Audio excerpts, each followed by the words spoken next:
సంబంధించి సార్ మీకు ప్రతిపక్ష హోదా అంశానికి సంబంధించి పవన్ కళ్యాణ్ గారు ఒక కామెంట్ చేశారు. వైఎస్ఆర్ కాంగ్రెస్ పార్టీకి వచ్చినటువంటి ఓట్ల శాతాన్ని, సీట్ల శాతాన్ని బట్టి చూస్తే జర్మనీలో అయితేనే వస్తది. ఇక్కడ రాదు. ఇక్కడ 5 ఏళ్ళు రావడం కష్టం అని ఒక విమర్శ చేశారు సార్.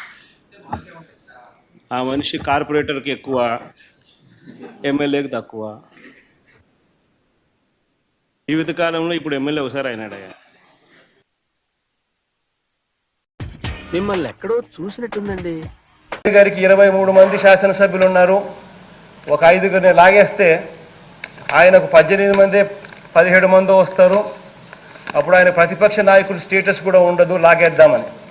నేను అన్నా అధ్యక్ష, అలా చేస్తే నాకు ఆయనకు తేడా లేకుండా పోతుంది అన్నాను అధ్యక్ష.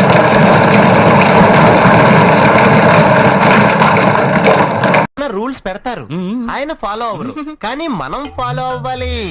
మీరు తాగండి ఫిలాసఫీ.